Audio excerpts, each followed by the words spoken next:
Hey everyone. So I think after a long time it's a clear night out here, and as you can see that the moon is up and I think below is Jupiter, and there are still some clouds, but I think they are gonna go away.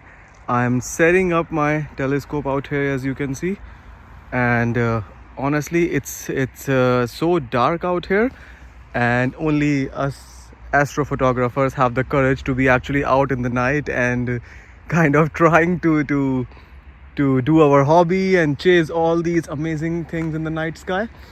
So yeah, I'm setting up my telescope out here.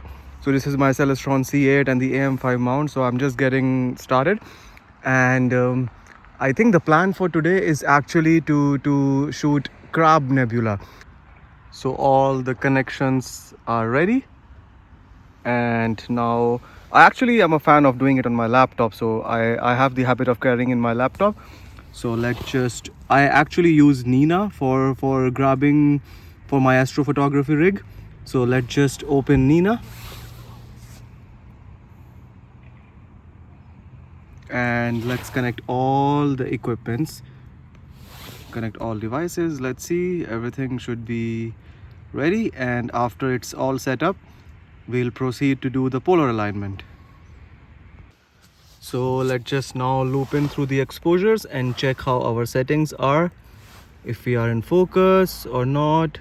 So let me just zoom in out here, and I think the stars look a bit out of focus. So let me just try to bring them and see. Right now I'm looping in with the exposures, like Nina is taking 1 second exposures and showing me how the image is looking. So I just have to, I don't use an electronic focuser or things like that, so I'm like a bit of an old-fashioned guy in here. I like to manually focus. That just gives me a bit of a challenge, you know, the pleasure of doing this. So I'll try to bring them closer to, and the idea what I use here is to actually zoom in and check the star shapes, how they are looking.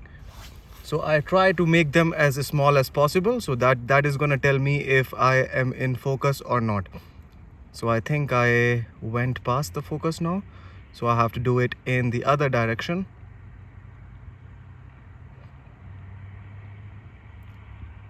I think now the stars look good, perfect.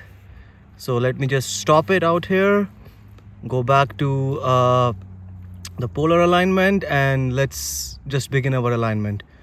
I am gonna use this 2 second settings, and let's just check if the tracking is on. Yes. So let's just now proceed with our polar alignment. And what it does is that Nina is gonna take 3 pictures and is gonna check. Okay, again we have an issue, so we'll see. So the good thing with Nina is you can actually point it in any direction, because I think from my perspective the stars here were less, so Nina had some problems. So I changed the perspective, and now I am again doing the polar alignment. So I think things are going well. So yep. So Nina is right now showing me that my altitude error is 23 minutes, so I have to put it down, and my azimuth error is this, so I have to put it right to the east. So let me just quickly do the changes, and I'll show you at the end how much I'm able to achieve the polar error. So this is the final error, and I think, wow, just 25 seconds. So I am pretty close to a perfect polar alignment. So I think let's get started. So right now I have done the plate solving and all. So what I will be doing now is going to Stellarium and typing in the name of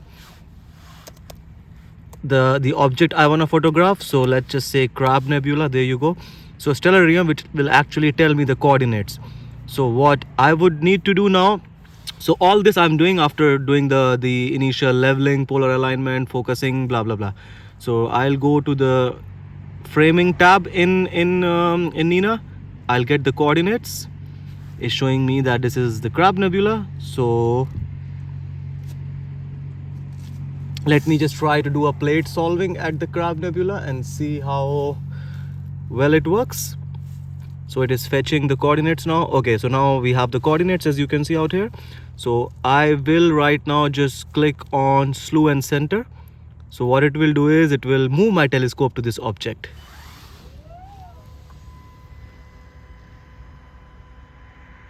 Just look at this beauty move. So now it has moved. Now it's gonna settle. It's gonna take a picture and will tell me if I'm off or if I'm on target. So let's just see. So it tells me that telescope is not inside tolerance. So right now it is actually plate solving and telling us and taking us to the actual location of what we want to photograph.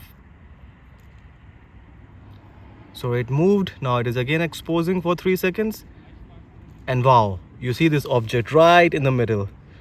That's the Crab Nebula.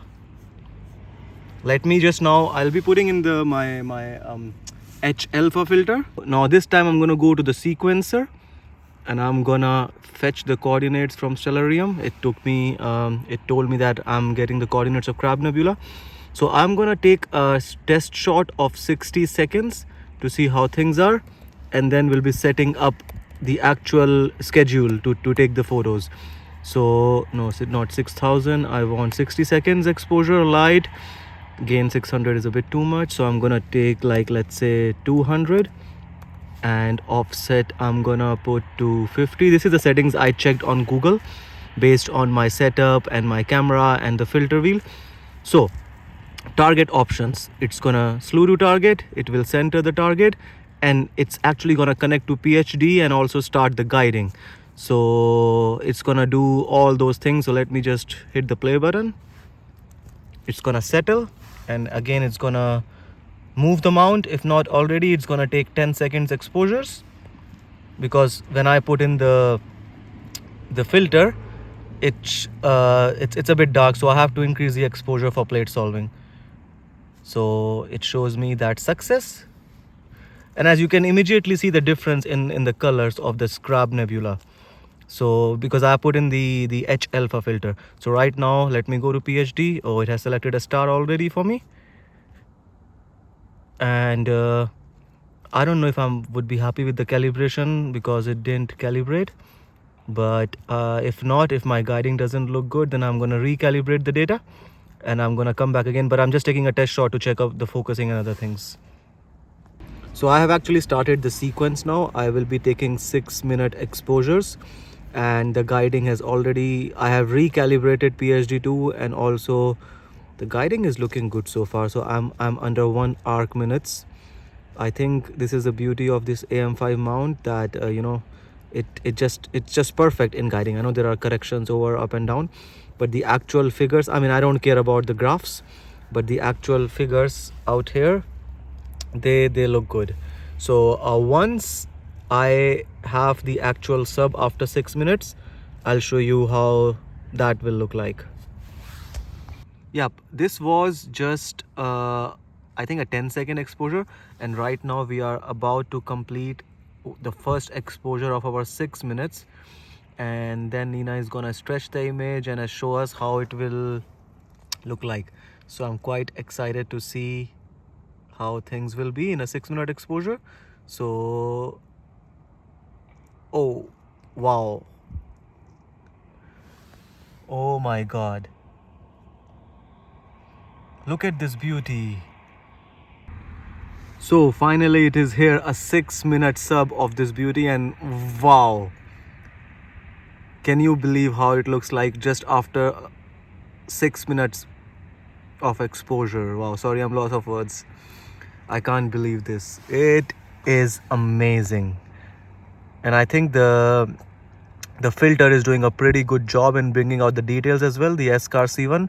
So I definitely recommend it to all the people, and if you haven't watched my video before of unboxing and setting it up, go and see that. But right now, wow. So this beauty, what you see out here, it was, I think, discovered around 1000 years back by some astronomers because the star exploded, and yeah, since then it is expanding, and it is expanding at a rate of 1500 kilometers per second. So expanding outwards, and the diameter of this beauty is I think 11 light years. So it will take light 11 years to reach, to go from one point to another. So now you can imagine how huge this is, but from our perspective it just looks tiny. and I think this is around also 6,500 light years away from Earth, so it is really far. But yeah, I can just see this for hours and hours and just not take my eyes off.